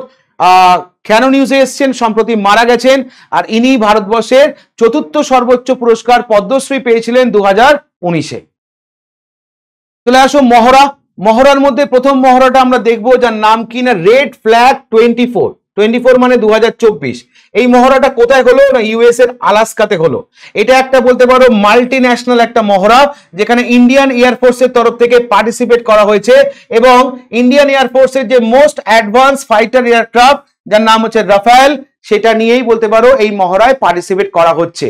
2 সপ্তাহ ব্যাপী এই মিলিটারি মহড়াটা চলবে। এটা শুরু হচ্ছে 30শে মে থেকে, চলেছে হচ্ছে 14ই জুন পর্যন্ত, যেখানে ভারতের তরফ থেকে ইন্ডিয়ান এয়ারফোর্স পার্টিসিপেট করছে। চলে আসুন নেক্সট, পরেরটা একটা ইন্ডিয়া এবং জাপানের মধ্যে একটা মারিটাইম এক্সারসাইজ এর নাম হচ্ছে জিম্যাক্স 24। এবারেরটা হচ্ছে 8th এডিশন। তুমি যদি এই জিম্যাক্স কথাটাকে ভাঙো তাহলে J for Japan, I for India, M for maritime, আর ইএক্স কথাটার মানে হচ্ছে এক্সারসাইজ। তার মানে এখান থেকেই তুমি মনে রাখতে পারবে যদি তোমাকে জিজ্ঞেস করে যে জিম্যাক্স মহড়াটা কোন দুটো দেশের মধ্যে হয়েছে, জাপান আর India. J for Japan, I for India, এখান থেকেই মনে রাখতে পারবে। আর মহড়াটা কোথায় হয়েছে? জাপানে, পার্টিকুলার জায়গাটার নাম হচ্ছে ইয়োকোসুকা, যেখানে বলতে পারো এই মহড়াটা অনুষ্ঠিত হলো। চলে আসুন নেক্সট, মিসলেনিয়াস ইনফরমেশনের মধ্যে প্রথম খবরটা কি দেখবো না, মর্গান স্ট্যানলে 2024-এ ইন্ডিয়াস বলতে পারো গ্রোথ যেটা দেখিয়েছে সেটা হচ্ছে 6.8%, আর 2025-এর রেসপেক্টে ইন্ডিয়াস গ্রোথ দেখিয়েছে কত না 6.5%। মাথায় রাখবো মর্গান স্ট্যানলে এটা একটা global financial service firm, all over 40টা দেশে বলতে পারো এ অপারেট করে থাকে। যাদের রিপোর্ট অনুযায়ী ইন্ডিয়ার গ্রোথ 2024-এ হচ্ছে 6.8 আর ইন্ডিয়ার 2025-এর কত দেখিয়েছে না 6.5। তো 2024-এ যেখানে আরবিআই ইন্ডিয়াস গ্রোথ দেখিয়েছে 7%, সেখানে এরা দেখিয়েছে 6.8%। পরীক্ষার প্রশ্নটা কি দিবে না অ্যাকর্ডিং টু মর্গান স্ট্যানলে 2024-এ ইন্ডিয়ার গ্রোথ কত দেখানো হয়েছে। চারটে ফিগার থাকবে যেখান থেকে তোমাকে আনসারটা করতে হবে, কত না 6.8%। চলে আসো next, Times most influence company 2024। টাইমের পক্ষ থেকে 100টা মোস্ট ইনফ্লুয়েন্স কোম্পানির লিস্ট সম্প্রতি প্রকাশিত হয়েছে। সেখানে ভারতের 3টে কোম্পানি জায়গা পেয়েছে, একটা হচ্ছে রিলায়েন্স ইন্ডাস্ট্রি, একটা টাটা গ্রুপ, আর একটা হচ্ছে সিরাম ইনস্টিটিউট অফ ইন্ডিয়া। এই 3টে কোম্পানি বলতে পারো যারা কিনা টাইমস 100 মোস্ট ইনফ্লুয়েন্স কোম্পানি 2024 এর লিস্টে স্থান পেয়েছে। এটা হচ্ছে 4th এডিশন। এবার এই যে লিস্টটা প্রকাশ করা হয়েছে সেখানে রিলায়েন্স এবং টাটা গ্রুপকে বলতে পারো টাইম তাদের টাইটান ক্যাটাগরির মধ্যে রেখেছে, এবং সিরাম ইনস্টিটিউটকে বলতে পারো কি না পায়োনিয়ার ক্যাটাগরির মধ্যে রেখেছে। ওকে, তাহলে মনে রাখতে হবে 3টে কোম্পানি বেসিক্যালি চান্স পেয়েছে, একটা টাটা, একটা সিরাম, আর একটা হচ্ছে রিলায়েন্স, যার মধ্যে রিলায়েন্স এবং টাটাকে টাইটান ক্যাটাগরির মধ্যে রাখা হয়েছে এবং সিরামকে রাখা হয়েছে কোথায় না পায়োনিয়ার ক্যাটাগরি। কাদের মতে না টাইমস 100 মোস্ট ইনফ্লুয়েন্স কোম্পানি রেসপেক্টে। চলে আসুন নেক্সট, ইন্ডিয়া যারা কিনা আয়োজন করলো 46তম আন্টার্কটিক ট্রিটি কনসুলেটিভ মিটিং। ট্রিটিটা কোথায় হলো না কোচি কেরালা, যেখানে কিনা এই অধিবেশনটা হলো। অধিবেশনের থিমটা কি ছিল বাসুধাইবা কুটুম্বাকুম। তাহলে কি বললাম না ইন্ডিয়া সাকসেসফুলি আয়োজন করলো 46তম আন্টার্কটিক ট্রিটি কনসুলেটিভ মিটিং। কোথায় করলো? কোচি কেরালাতে করলো। আর কোন থিমের আন্ডারে এই মিটিংটা হয়েছে? বাসুধাইবা কুটুম্বাকুমের আন্ডারে এটা হয়েছে। চলে আসুন নেক্সট, আদানি পোর্ট যারা কিনা একটা 30 বছরের একটা চুক্তি করলো কার সাথে না তানজানিয়ার একটা বন্দরের সাথে। বন্দরটার নাম কি? দার এস সালাম পোর্ট। দার এস সালাম পোর্ট যেটা কিনা তানজানিয়ার টার্মিনাল 2 বলতে পারো কন্টেনার পোর্ট, যে কন্টেনার পোর্টের সাথে কিনা আদানি গ্রুপ 30 বছরের একটা বলতে পারো চুক্তি করলো, যেটা কিনা বলতে পারো ভারতের সাথে অন্যান্য দেশের ব্যবসা বাণিজ্যের ক্ষেত্রে একটা অন্যতম রাস্তা তৈরি হলো। চলে আসুন নেক্সট, গৌতম আদানি যার র্যাঙ্ক হয়েছে কি না 11th, কিসে না রিচেস্টের রেসপেক্টে গ্লোবালি, এবং এশিয়ার রিচেস্ট পার্সন হয়েছে। তাহলে পুনরায় গৌতম আদানি তার র্যাঙ্ক পুনরায় রিক্লেম করলো। এশিয়ার রেসপেক্টে ইনি হচ্ছেন রিচেস্ট পার্সন, আর ওয়ার্ল্ডের রেসপেক্টে এনার র্যাঙ্কিং হচ্ছে 11। কাদের মতে তুমি যদি বলো এই র্যাঙ্কিংটা, তখন মনে রাখবে ব্লুমসবার্গ বিলিয়নিয়ার ইন্ডেক্সের মতে, যে ইন্ডেক্সটা 1 জুন 2024 পর্যন্ত তাদের রিপোর্ট অনুযায়ী বলছে গৌতম আদানি যার গ্লোবাল র্যাঙ্কিং হয়েছে কত না 11।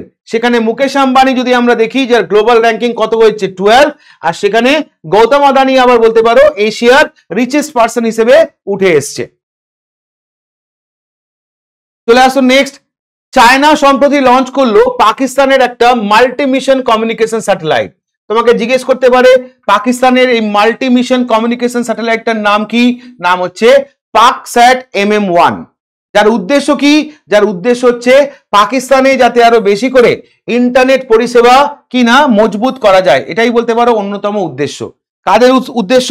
সেক্ষেত্রে মনে রাখবে এই স্যাটেলাইটটার উদ্দেশ্য। আর এই স্যাটেলাইটটা যে কিনা তার সার্ভিস প্রোভাইডটা স্টার্ট করছে কবে থেকে না অগাস্ট 2024। তাহলে আমাকে পরীক্ষায় প্রশ্ন করতে পারে যে কোন দেশ যারা কিনা সাকসেসফুলি লঞ্চ করলো পাকিস্তানের একটা কমিউনিকেশন স্যাটেলাইট, তখন মনে রাখবে চায়না লঞ্চ করলো। পাকিস্তানের স্যাটেলাইটটার নাম কি না পাকস্যাট MM1। এটা কি কাজে লাগবে? এটা ইন্টারনেট সার্ভিসকে আরো মজবুত করার ক্ষেত্রে কাজে লাগবে। চলে আসুন নেক্সট, 77তম ওয়ার্ল্ড হেলথ অ্যাসেম্বলি এটা কোথায় অনুষ্ঠিত হলো? এক কথায় মনে রাখবে জেনেভাতে এটা অনুষ্ঠিত হলো। আর এবারে থিম কি ছিল? All for health, health for all. কি বললাম? All for health, health for all. আর এই সম্মেলনে প্রায় নিয়ার অ্যাবাউট WHO যে টোটাল 194খানা মেম্বার কান্ট্রি আছে, সেই মেম্বার কান্ট্রির প্রতিনিধিরা এই সম্মেলনে যোগদান করেছিল। সম্মেলনটা হয়েছিল 27 মে থেকে 1 জুন, কোথায় না সুইজারল্যান্ডের জেনেভায় বলতে পারো এই সম্মেলনটা অনুষ্ঠিত হয়েছিল। চলে আসুন নেক্সট, স্টার লাইনার।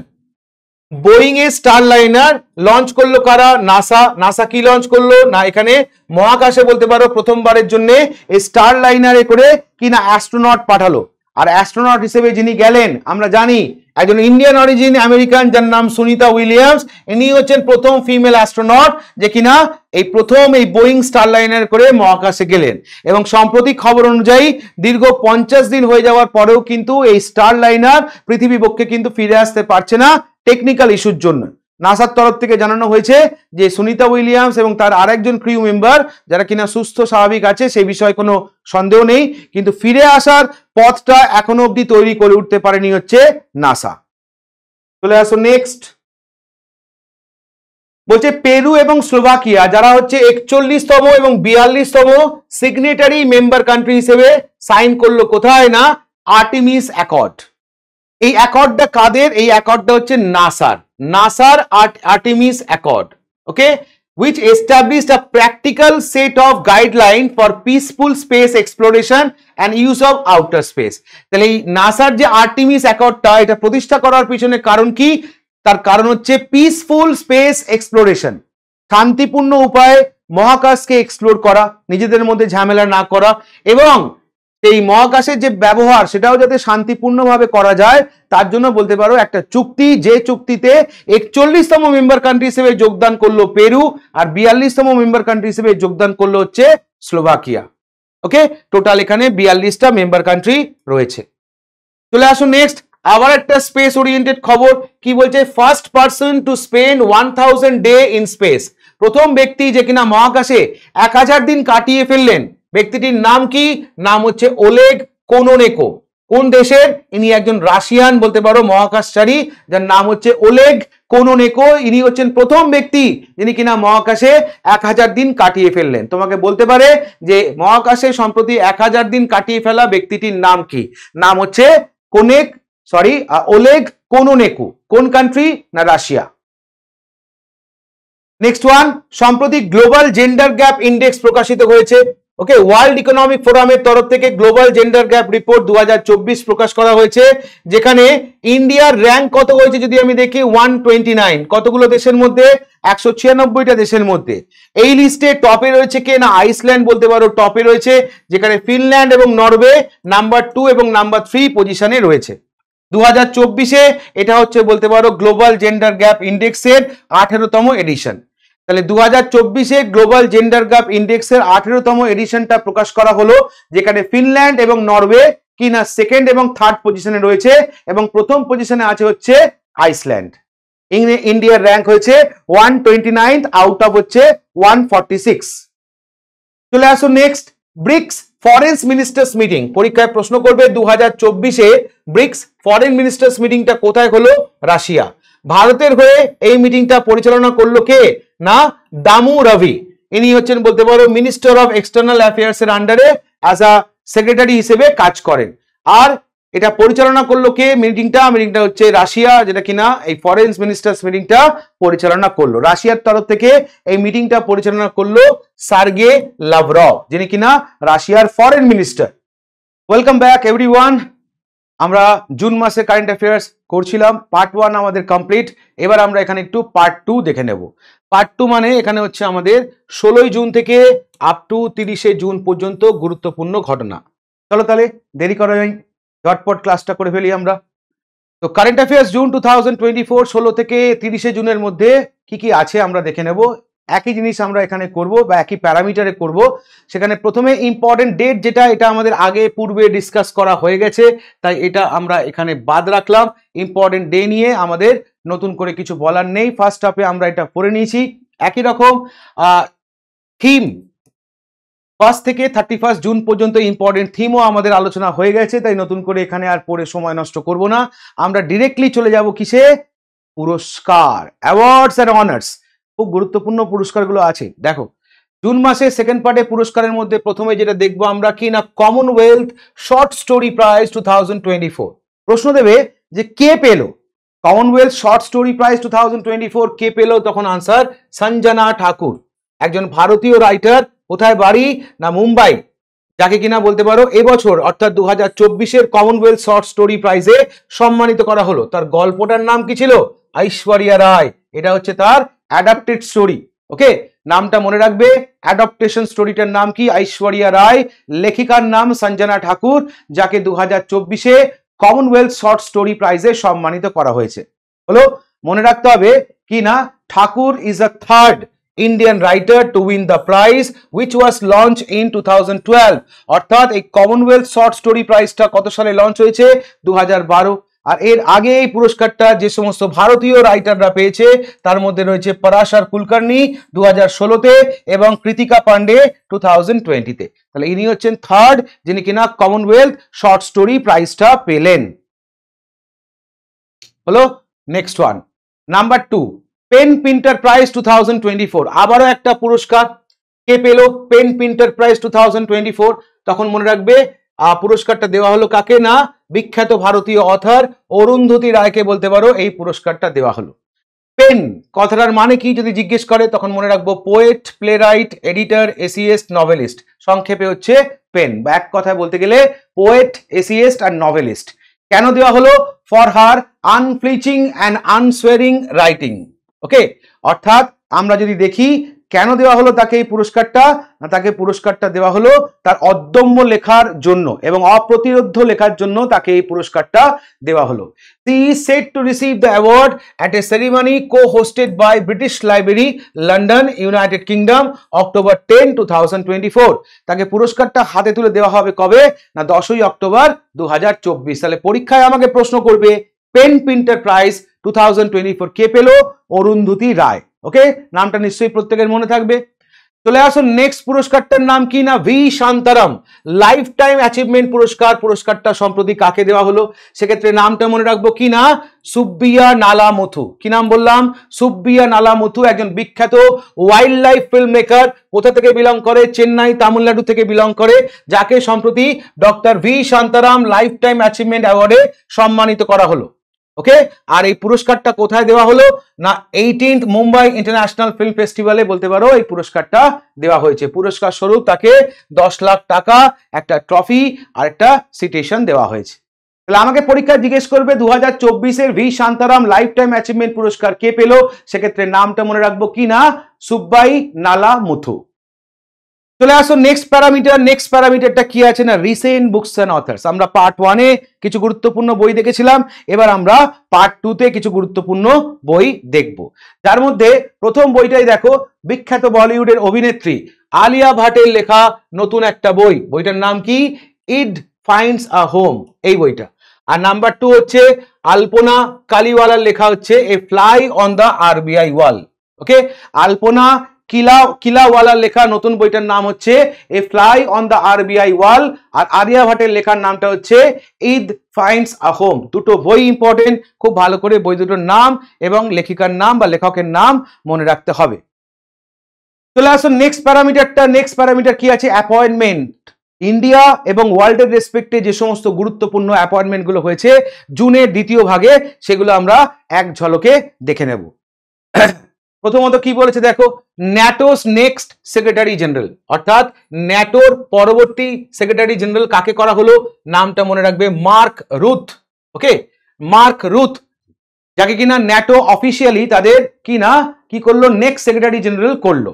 ন্যাটো কথাটার মানে কি? নর্থ আটলান্টিক ট্রিটি অর্গানাইজেশন, এটা আমরা সবাই জানি। আর এই মার্ক রুথ যিনি কিনা দায়িত্ব নেবেন কবে থেকে? তখন মনে রাখবে 1 অক্টোবর 2024 থেকে ইনি দায়িত্ব নেবেন।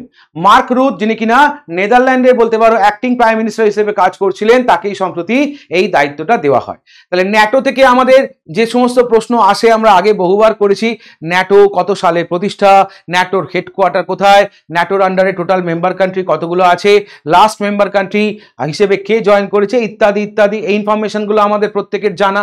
তার সঙ্গে নতুন অ্যাড করে নেবো কি না, ন্যাটোর নতুন সেক্রেটারি জেনারেল কাকে করা হলো। রাইট, চলে আসুন নেক্সট। পরেরটা দেখো, 18তম লোকসভা স্পিকার, এই নিয়ে দ্বিতীয়বারের জন্য সেকেন্ড কনজিকিউটিভ টার্মের জন্য যাকে অ্যাপয়েন্ট করা হলো তার নাম কি? ওম বিড়লা। 61 বছর বয়স ওম বিড়লা, যিনি কিনা ন্যাশনাল ডেমোক্রেটিক অ্যালায়েন্স অর্থাৎ এনডিএ এর ক্যান্ডিডেট, তাকে সম্প্রতি 18তম লোকসভা স্পিকার হিসেবে নিযুক্ত করা হলো। আর এই নিয়ে ইনি second consecutive term as a speaker of কিনা অ্যাপয়েন্টেড হলেন। ওকে, ক্লিয়ার? চলো নেক্সট ওয়ান। আচ্ছা, এখানে একটা ছোট্ট ট্রিকি কোশ্চেন বলে দিই। এবারে লোকসভা ইলেকশনটা হচ্ছে 18তম, আমরা সবাই জানি। যদি বলে যে ইনি কততম স্পিকার হিসেবে যোগদান করলেন, তাহলে দেখো ইনি আগের বারও ছিলেন, ইনি রিসেন্টলি মানে পরপর দুবার হলেন, ব্যক্তিটা কিন্তু একটা, তাই এখানে কিন্তু কাউন্ট হবে 17তম স্পিকার। স্পিকার বললে ইনি হচ্ছেন 17তম স্পিকার, এনার টার্মটা দুবার হচ্ছে।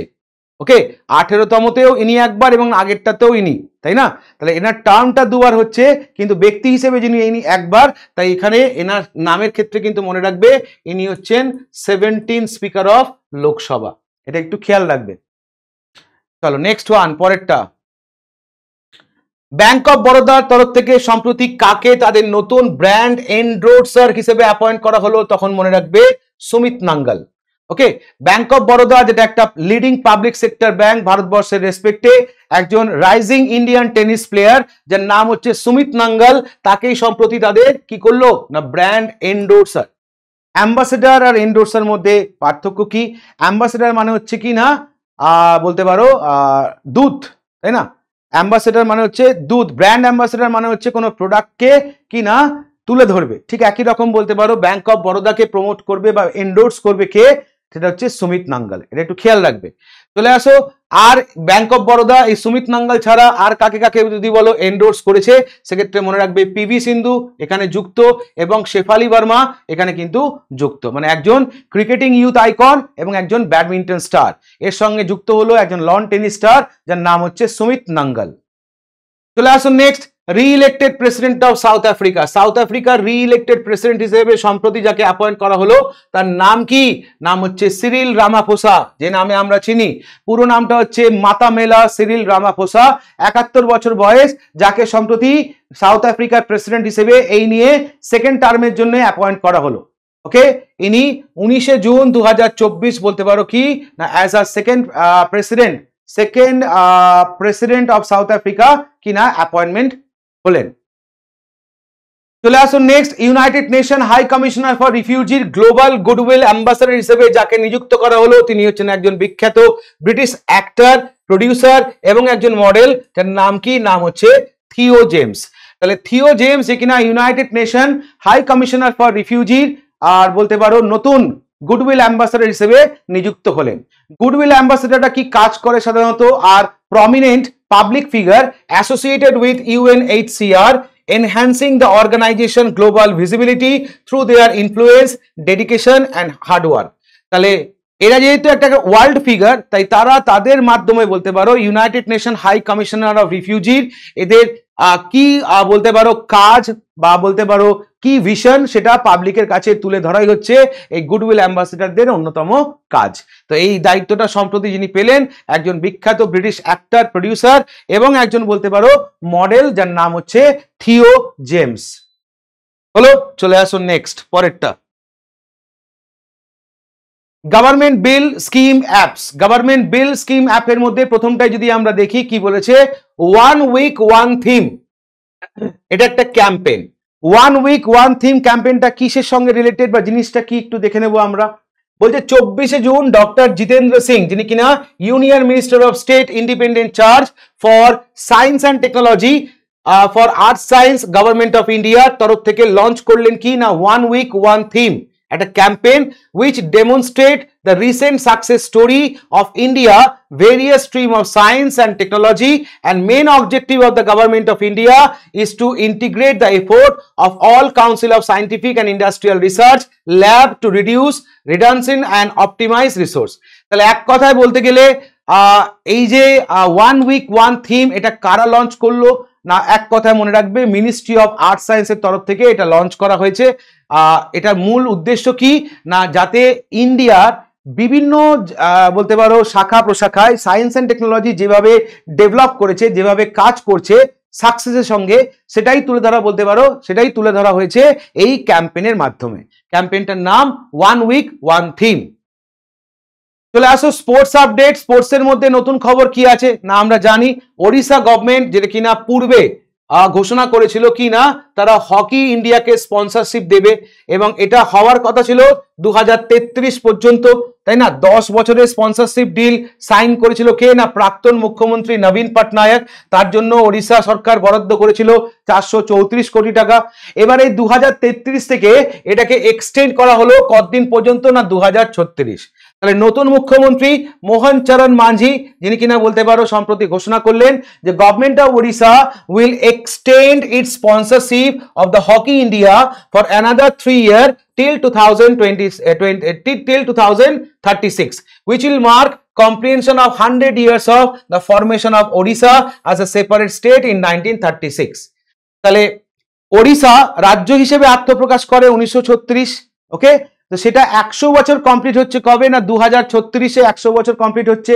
সেটাকে মাথায় রেখে ওড়িশার মুখ্যমন্ত্রীর তরফ থেকে এটাকেই আরো 3 বছরের জন্য এক্সটেন্ড করে দেওয়া হলো। পূর্ব মুখ্যমন্ত্রী নবীন পটনায়ক এটা 10 বছরের চুক্তি করেছিল, যার জন্য সরকার বরাদ্দ করেছিল 434 কোটি টাকা। এটা হওয়ার কথা ছিল 2033 পর্যন্ত, যে ইন্ডিয়ান হকি দলকে স্পন্সর করবে ওড়িশা, সেটা আরো 3 বছর এক্সটেন্ড করলো হচ্ছে বর্তমান ওড়িশা গভর্নমেন্ট। চলে আসুন next, FIDE world junior chess championship 2024। প্রথম প্রশ্নটাই হবে স্যার এটা কোথায় হয়েছে, তখন মনে রাখবে গান্ধীনগর, গুজরাট। 1 to 14 জুন বলতে পারো এটা অনুষ্ঠিত হয়েছে। সেখানে ইন্টারন্যাশনাল মাস্টার দিব্যা দেশমুখ, যার বয়স 18 বছর, ইন্ডিয়া থেকে, যে কিনা 2024-এর FIDE world junior chess championship girls টাইটেলটা জিতলো। কাকে হারিয়ে না বুলগেরিয়ার বেলোস্লাভা ক্রাস্টেভাকে ফাইনাল রাউন্ডে।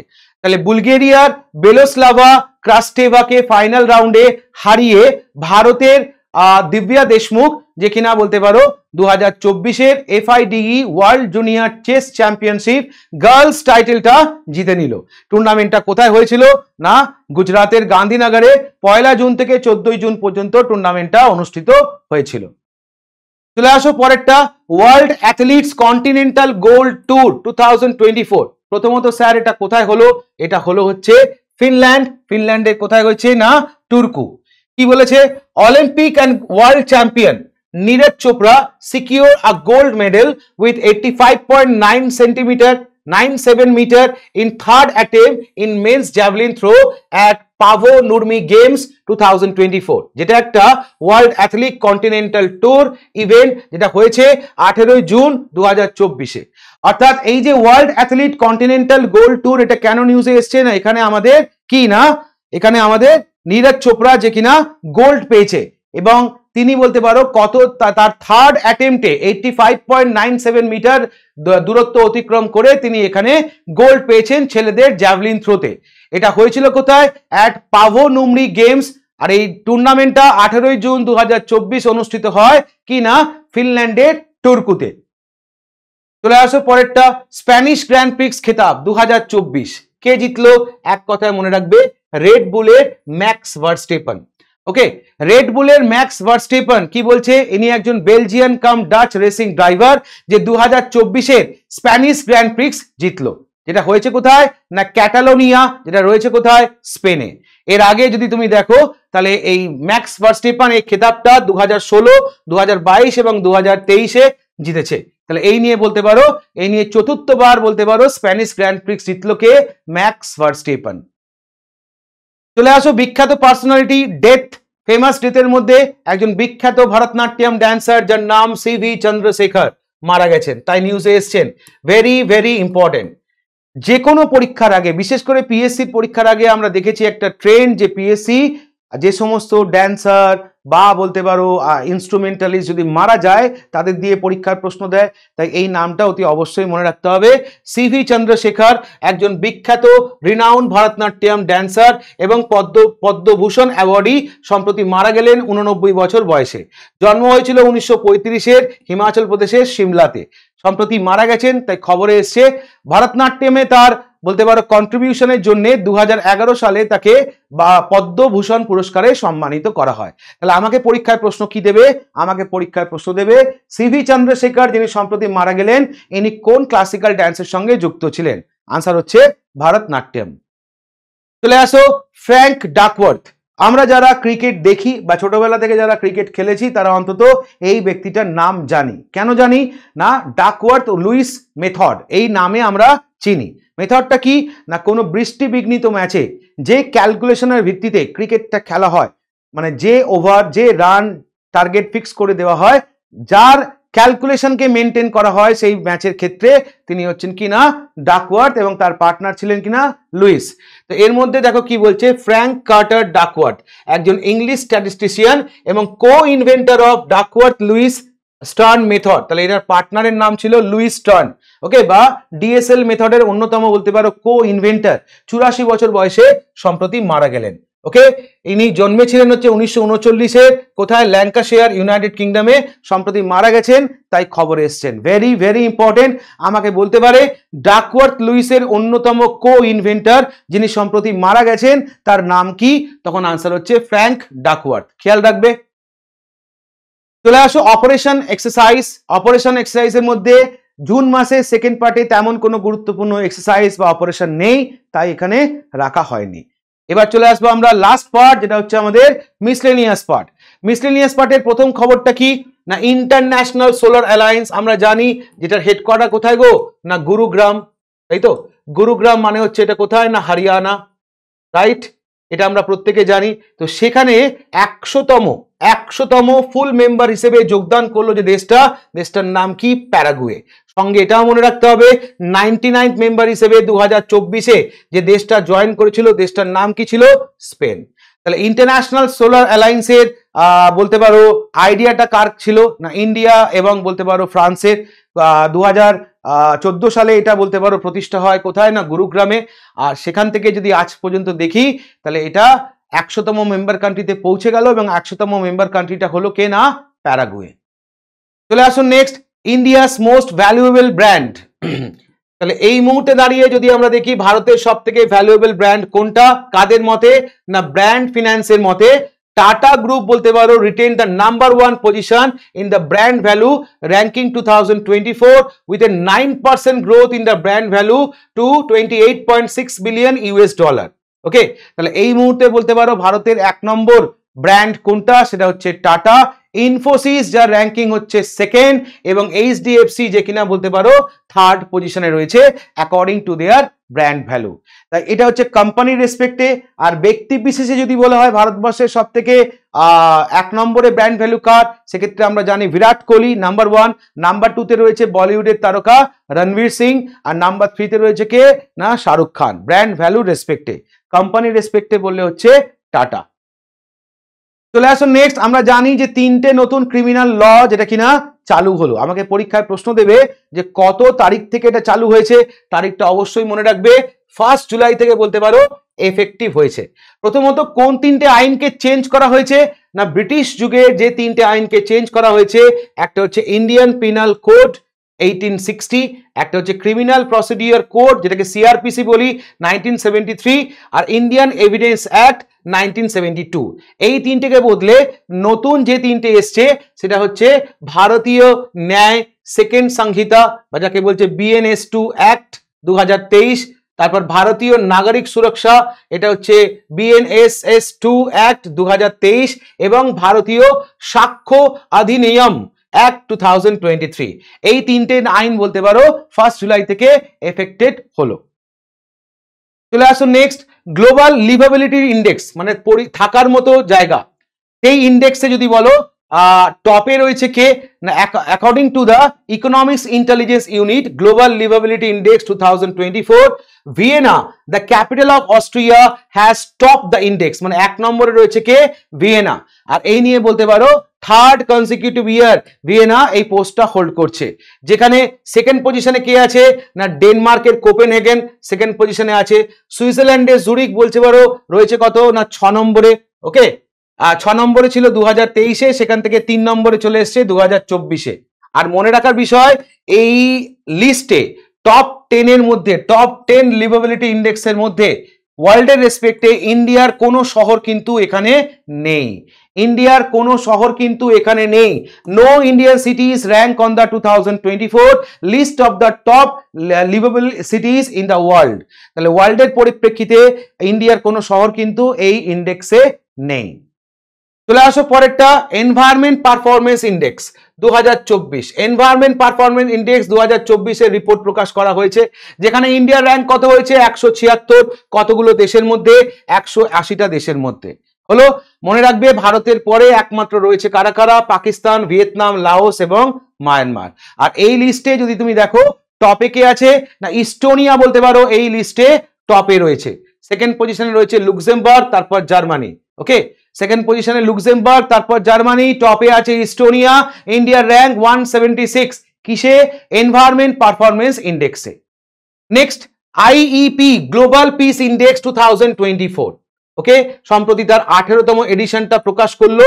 এক কথায় বলতে গেলে গ্লোবাল পিস ইন্ডেক্সে কি না ইন্ডিয়ার র্যাঙ্ক কত হয়েছে 116 আউট অফ 163।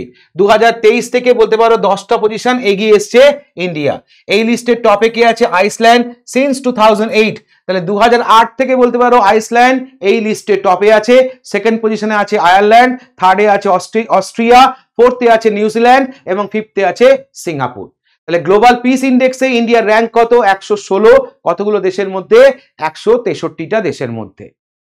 চলে আসো নেক্সট, ক্রোলস একটা কোম্পানি যারা সম্প্রতি 2023-এ সেলিব্রিটি ভ্যালুয়েশন রিপোর্ট প্রকাশ করেছে। আমি একটু আগেই বলছিলাম সেলিব্রিটি ভ্যালুয়েশন রিপোর্টে যদি বলা হয় 1 নম্বরে কে আছে, তখন মনে রাখবে Virat Kohli has reclaim the top spot in India's most value celebrity with the brand value of, Virat কোহলির ব্র্যান্ড ভ্যালু কত না 227.9 মিলিয়ন ইউএস ডলার।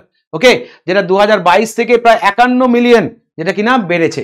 সেকেন্ড পজিশনে আছে দেখো রণবীর সিং, যার ব্র্যান্ড ভ্যালু হচ্ছে 203.1 মিলিয়ন। আর থার্ড পজিশনে আছে শাহরুখ খান, ফোর্থে আছে অক্ষয় কুমার, ফিফথে আছে বলতে পারো আলিয়া ভাট। তাহলে মেয়ে হিসেবে একমাত্র রয়েছে টপ 5 এর মধ্যে আলিয়া ভাট। চলে আসুন নেক্সট, পৃথিবীর প্রথম conservation and breeding centre for Asian vulture. এটা কোথায় হলো যদি বলো তাহলে হচ্ছে উত্তরপ্রদেশে হয়েছে। ওকে, কোথায় হলো না উত্তরপ্রদেশের হয়েছে। এটা উত্তরপ্রদেশের পার্টিকুলারলি কোথায় হয়েছে, জায়গাটার নাম হচ্ছে কিনা মহারাজগঞ্জ। জায়গাটার নাম কি মহারাজগঞ্জ, যেখানে নামটা কি, এটা নামটা হচ্ছে Jatayu conservation and breeding centre. Jatayu conservation and breeding centre, যেটা হচ্ছে ওয়ার্ল্ডের প্রথম conservation and breeding centre for Asian king vulture হলো। তাহলে এখানে আমাকে প্রশ্ন করবে পৃথিবীর প্রথম conservation and breeding centre for Asian king vulture কোথায় হয়েছে, উত্তরপ্রদেশে হয়েছে। এখানে একটুখানি একটা জিনিস একটু বলে দিই, এটা অনেকে হয়তো ভুল করতে পারো। এখানে একটা জিনিস একটু চলে এসছে লাস্ট স্লাইডের রেসপেক্টে, এই র্যাঙ্কিং যেটা ছিল আমাদের ইন্ডিয়ার ব্র্যান্ড ভ্যালু রেসপেক্টে, সেটা লাস্ট লাইনে চলে এসছে। লাস্ট লাইনটা তাই মুছে দিলাম বুঝতে তোমাদের যাতে অসুবিধে না হয়। ওকে, এই পর্যন্ত। হ্যাঁ চলো, এইটুকু ঠিক আছে, ডোন্ট ওয়ারি, ডান। ওকে, চলো নেক্সট আমরা চলে যাব কি আছে দেখবো। তাহলে world first conservation breeding centre হয়ে গেল।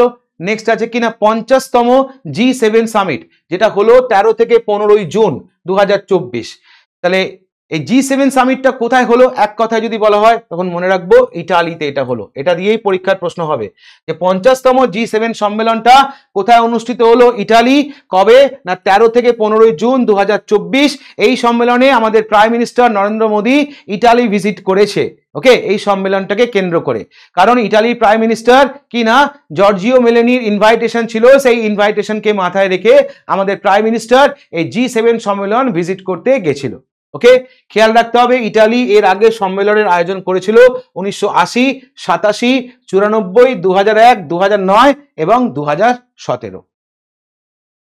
নেক্সট, দক্ষিণ ভারতের প্রথম লিওপ্যাড সাফারি। আমাকে প্রশ্ন করবে দক্ষিণ ভারতের প্রথম লিওপ্যাড সাফারি এটা কোথায় করা হচ্ছে, তখন মনে রাখবে বন্নেরঘাটা বায়োলজিক্যাল পার্ক, যেটা কোথায় আছে কর্ণাটকা বা বেঙ্গালুরু।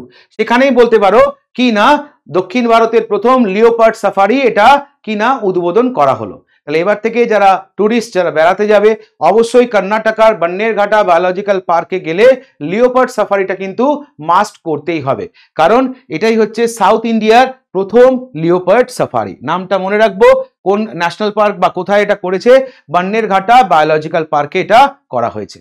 ওকে, তাহলে এই ছিল আমাদের পুরো কম্প্যাক্ট জুন মাসের ইনফরমেশন। আশা করি টোটাল ভিডিওটা তোমাদের আগামী পরীক্ষাতে অবশ্যই কাজে লাগবে। আপকামিং মিসলেনিয়াস ক্লার্কশিপ বা যেগুলো আসছে প্রত্যেকটা পরীক্ষাতেই এই ভিডিওটা কিন্তু তোমাদের খুব ইম্পর্টেন্ট। কাজে লাগবে। কেমন লাগলো ইনফরমেশন বা তোমাদের এটাকে নিয়ে অবশ্যই তোমাদের গুরুত্বপূর্ণ মতামতটা কিন্তু জানাবে। আর হ্যাঁ, সবার শেষে আরেকবার বলছি, ভিডিওটা দিতে একটু লেট হয়ে গেছে, চেষ্টা করব এবার থেকে তোমাদের অন্তত 15 তারিখের মধ্যে প্রতি মাসের ভিডিওটা যাতে দেওয়া যায়। থ্যাংক ইউ, সবাই ভালো থেকো।